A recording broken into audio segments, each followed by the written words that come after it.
2 months after the terrorist attacks of 9/11, the Taliban had been defeated in Afghanistan. But only days after 9/11, anonymous letters laced with deadly anthrax began arriving at media companies and congressional offices, stirring broad public concern that the country was still vulnerable to WMD attacks.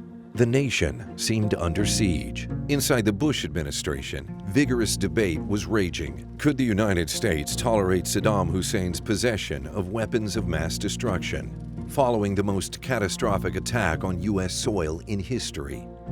For some inside the Bush cabinet, the imperative was Osama bin Laden, Al-Qaeda, and Afghanistan, period.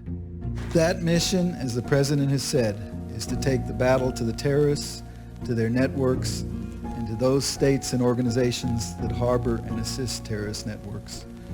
Our objective in Afghanistan is just that, and that is what we have been doing. Ultimately, however, the president was persuaded that the danger of a leader like Saddam, with weapons of mass destruction the world believed he still had, was too much a risk for the United States to tolerate. And thus the decision to go to war was made. But exactly how the war was to be fought would be a matter of dispute in the highest reaches of the Pentagon. These are opening stages of what will be a broad and concerted campaign.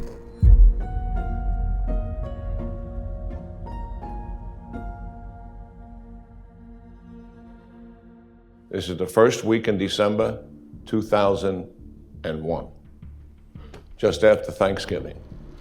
A couple of weeks prior to that, we had toppled the Taliban in Afghanistan. Pretty remarkable operation in of itself. Our focus was running the Al-Qaeda into the ground. That was where our mindset was. Probably most of the American people had the same thought. The chairman said this. He said the administration has made up its mind to go to war in Iraq. I asked the question, why? He said he didn't know. I asked the question, when? He said he didn't know. But a planning directive was being issued as we spoke that day to CENTCOM headquarters to prepare for war in Iraq and to take down the Saddam Hussein regime. We were never consulted at all about that plan. We were never asked an opinion. As senior members of the military establishment, the Secretary of Defense and others were consulted, but not uniform military. That's a little unusual, those of you who know our history. From the outset, decisions were being made from the top down. Even senior military officials in the Pentagon were locked out of decision-making about the initiation of the war, strategy, or much else. Today I want to discuss the task of preventing even more devastating attacks that could kill not thousands, but potentially tens of thousands of our fellow citizens. This was to be a persistent problem in the coming years. All of these represent combinations and permutations that deserve study, and that's what our business as a planning headquarters is all about. The plan, I think, was bold, somewhat controversial. And because if you're going to attack an enemy, you're supposed to attack reasonably around 5 to 1. And I was asked my assessment of the plan a couple months later. And I said, I fear that we are too light if they fight. In other words, it was 100,000 troops less than what it had been when I'd last seen the plan. That's a pretty substantial cut, driven by an assessment that the military was over-conservative in its planning, and with a Secretary of Defense who was empowered in a way by what had happened in Afghanistan, where a very small force had taken down an entire country. So the plan had been very reduced. Did the president have a grasp of all of the difficult decisions that were going to have to be made after the president made the master decision that we had to remove Saddam Hussein from power by force? Defense Secretary Rumsfeld was determined to remove Saddam with the minimal force necessary and then leave Iraq as soon as feasible. From time to time, I see references in the press to the coalition, singular. And let me reiterate that there is no single coalition in this effort. This campaign involves a number of flexible coalitions that will change and evolve as we proceed through the coming period. The secretary had entered his office in 2001 with the idea of transforming the American military, a transformation that included reducing the size of the Army. The last thing he wanted was a large, extended military effort in Iraq. We were actually undermanned. against going up against a larger force. But we knew the force, we knew its weaknesses, we knew it lacked somewhat of a will to fight, particularly in its regular army forces. At first, the war seemed a great success. U.S. forces encountered minimal opposition. Many of the complications that were expected, burning of oil fields, house-to-house fighting, did not in the event occur. What actually happened is tactical surprise was achieved. The oil fields were not lit up. We got to the bridges, but then as lead units discovered the Fadian Special Republican Guard Ba'ath Party militia, Saddam had moved down into towns and the cities that we had to pass through to get to Baghdad. Plans were immediately changed. No 82nd Parachute Assault, no 101st Air Assault. Put them in trucks and move them to the sound of the guns in those cities. And that's what they did.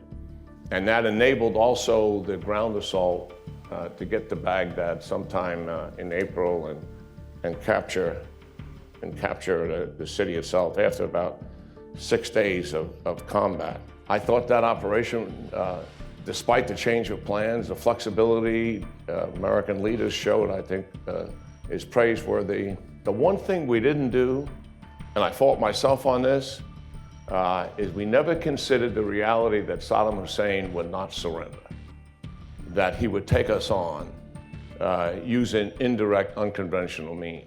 But Saddam Hussein did not surrender. He ran, and many of the upper echelons of Saddam's Ba'ath Party leadership did too. And they ran with the intention of fighting a rearguard action against the Americans and their allies. America was not ready for the insurgency that followed. The Army leadership at that time had no experience in counterinsurgency. We had purged our doctrine post-Vietnam and focused on the Soviet Union. Even the senior generals, by and large, had no experience with it. Then we would have looked at the force structure we had and said, well, if we see signs of this, and what are the signs? Those cues are important. Should we have that force structure that we need to deal with that reality in the toolkit and move them maybe into Kuwait in advance and then bring them in to deal with it? So that was not considered, and I thought in the planning phase, that was a mistake on our part. And I think the weakest part of the plan was post-invasion operations. I believe the Defense Department and the President made a mistake here, and they delegated that responsibility not to the theater commander, they delegated that responsibility to an envoy. Initially it was going to be a retired general, and then it became Jerry Bremer. Who was Jerry Bremer? A former Foreign Service officer, and at the time a senior Kissinger and Associates partner, not an expert in the Middle East. It was his decision to disband the Iraqi military, a decision that would have far-reaching consequences. We're making the point that the Baathists are finished. Saddam and his henchmen are finished. We could have actually brought them back. The three-star retired person who was going to be the envoy initially that was a plan of his to do that. Bremer did not want to do it. Police did not come back, and all government services were shut down because if you were a Ba'ath Party member, you were not permitted to provide any service whatsoever. And they said, anybody got any final questions? I said, excuse me, yeah, but could you give us a little more detail about what happens when we get to Baghdad and topple the regime? He's in the retired three-star, the deputy, who I knew. He said, Dave, you just get us to Baghdad, we'll take it from there. Obviously, that did not exactly work out the way that response indicated. Now, why do we soldiers have to dig through local landfills for pieces of scrap metal and compromised ballistic glass to up-armor our vehicles, and why don't we have those resources readily available to us?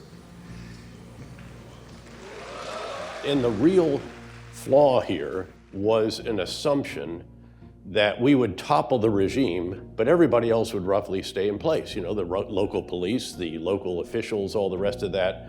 So we'd provide a little oversight for that in the absence of the regime, but they would still roughly be there. And this is why when we, after taking Najaf and seeing the entire structure flee, I turned to Rick Atkinson, my embedded reporter, and asked that question that would haunt me for many years after, tell me how this ends. And I said, I fear we're also too light we're definitely too light if they collapse. Sadly, that proved to be true.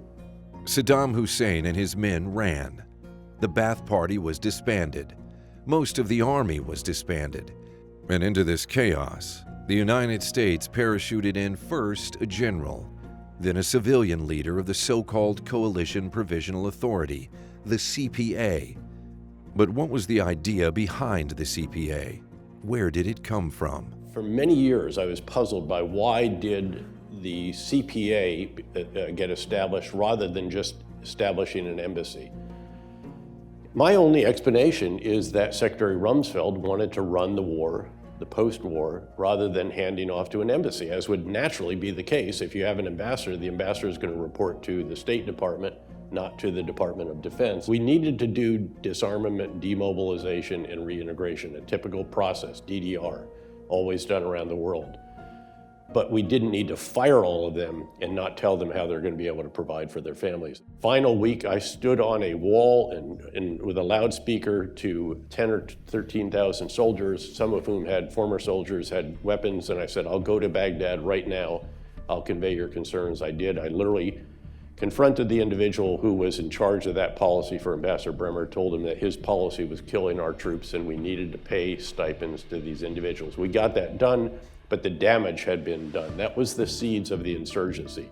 In hindsight, the mistakes made at the top of the Pentagon were clear.